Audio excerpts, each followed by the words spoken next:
Hello YouTube, this is Morgan Airspeed Prime here with my next Avatar news update video. So a bunch of updates on kind of things I've talked about in previous news videos, but the main thing here, which we'll get to at the end, is that we do have some more Azula in the Spirit Temple preview pages, but the other stuff I still think is worth going through. So first of all, a quick update on the New York Comic Con panel, which of course is happening on Saturday. We're only 3 days away from it. Dark Horse, through Comic Book Resources, have posted their full schedule officially. So we have the full panel lineup. So we know it's going to be Faith Aaron Hicks, FCE, and James Mendez. But now we have also on the panel Lynn Keston Sessler, who is the Senior Creative Director for Nickelodeon Podcasts. Interesting. And as expected, moderated by Cara O'Neill from Dark Horse Comics. So that's really important that Cara O'Neill is the moderator. That typically means it's an official panel. She'll be able to speak more openly about stuff that's upcoming and so on. That's the big sign that, like, okay, the news is definitely a possibility. And then if you do ask a question at the panel, there's maybe a chance it actually gets a proper, like, official statement rather than the I don't know. As for someone from the podcast being included here, this is an interesting one because, of course, the only Avatar official podcast stuff that we know is the Braving the Elements podcast, which all we're waiting for is the season 3 announcement. Are they coming back? It seems like it was one of those things where, like, we're just waiting for that announcement. It is going to happen. We just need to wait for it to happen. It was potentially, you got the impression, maybe going to happen at San Diego Comic-Con, because they did initially have a Braving the Elements panel, but obviously because of the actors strike, basically that was kind of called off. So is it going to get announced here? Just to kind of confirm it is happening, but it'll be after the actors strike resolves itself or whatever.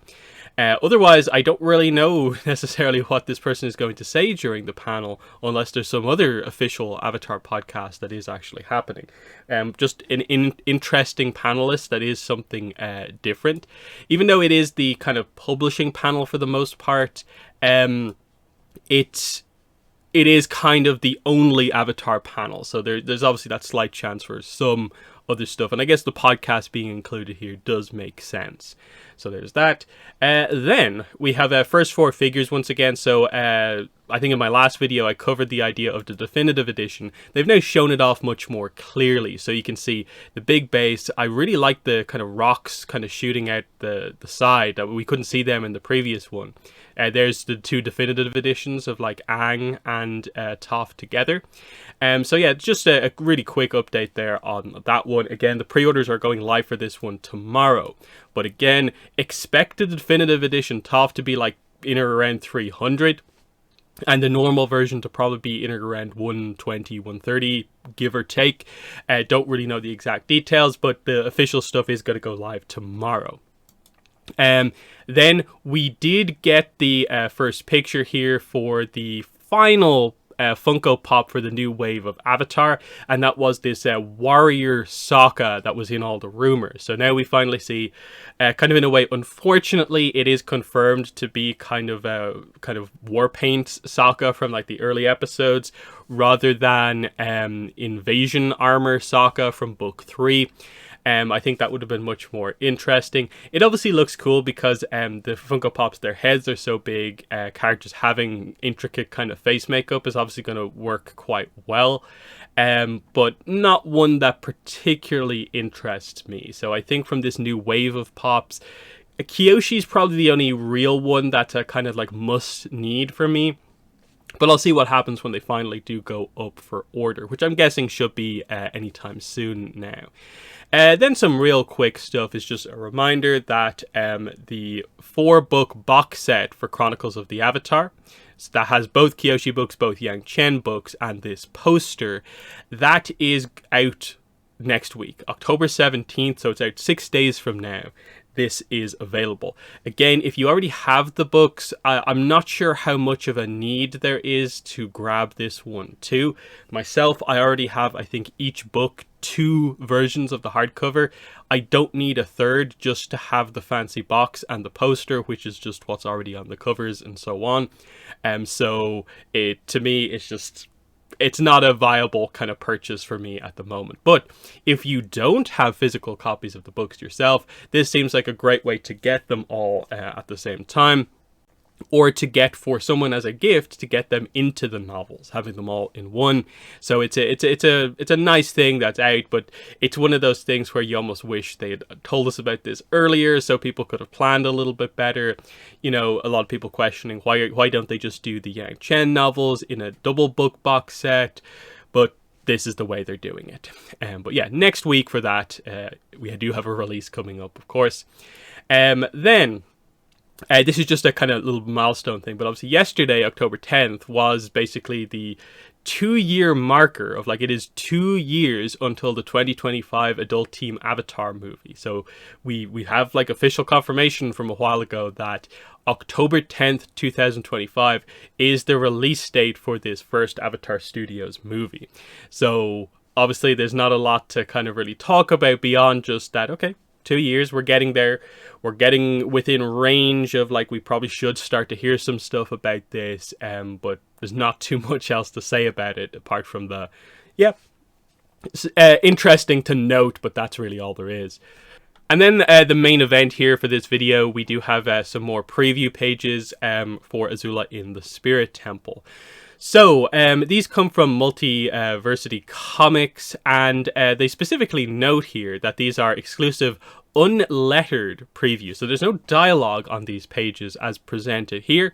I can confirm in the actual book there is dialogue here. So I guess this is to avoid spoilers in the previews, maybe out of context is the reason that they've done this. But I guess for a preview, it's a fine way to do it. It's kind of the first time I've seen this in quite a while. So as for kind of where we are in the comic, let's go to the other preview first. So obviously we have the first group of preview pages, which is this group of 4. And you'll note that this ends with this. These are 4 pages in a row. So what we have to start off the other preview is actually the page following this one. So we get this, and that goes straight into this page here, which of course is Azula arguing with Zirian here from the Fire Warriors about effectively the stuff that is covered here. It is this argument about Azula's philosophy on things versus the Fire Warriors kind of revealed to actually be true friends, kind of wanting to save each other.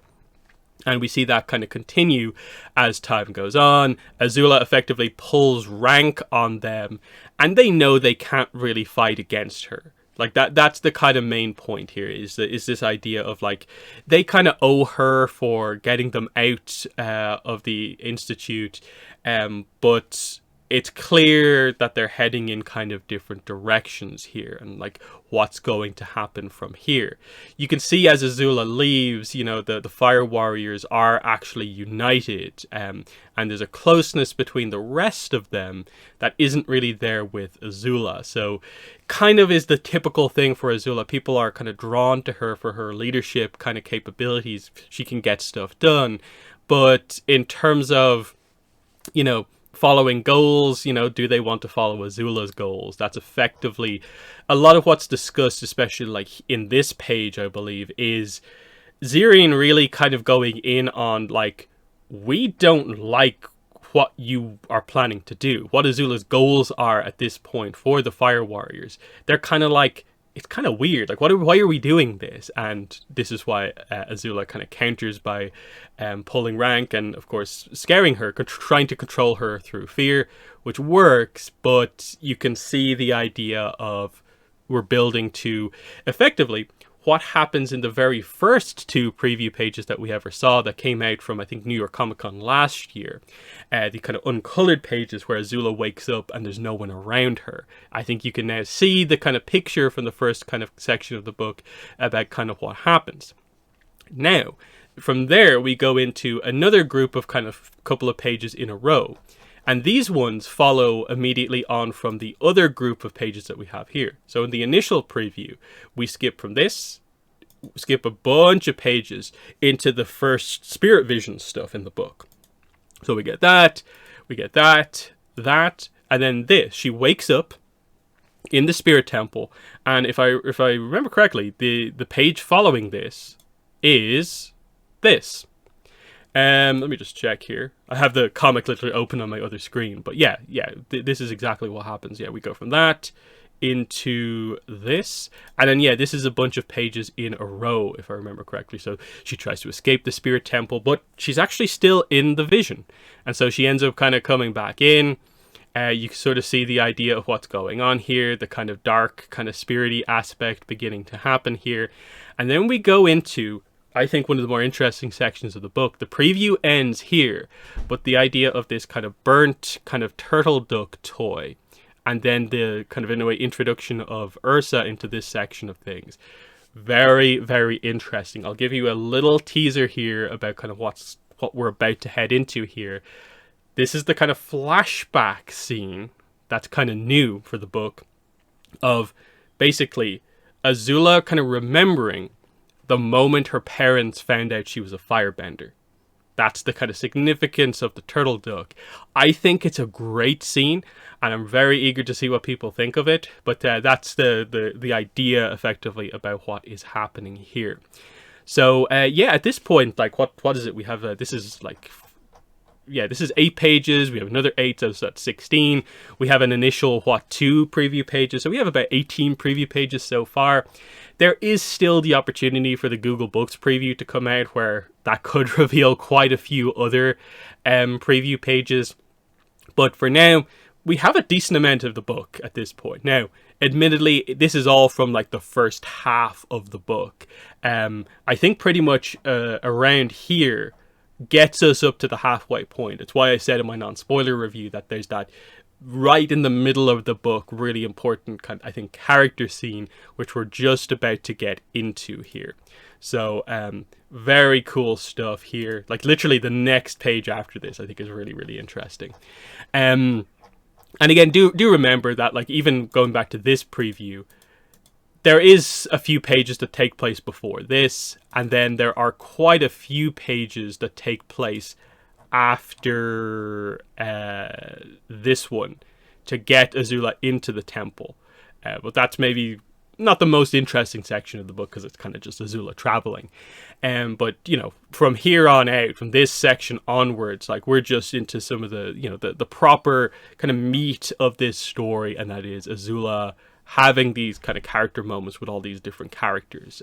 So interesting stuff. Only 20 days to go until the book comes out, October 31st / November 1st, if you are getting it in a comic book store. But we're close. We're finally getting there, and I'll have a lot of coverage on this book when it actually does come out. I'll have a spoiler video review. We'll review it on the podcast. I'll probably do a live stream discussing it as well. So just be prepared for a lot of Azula stuff in or around Halloween. So yeah, that is the news. Let me know what your thoughts are on everything that I've covered here in the video, but that has been the video. Thanks for watching, and bye.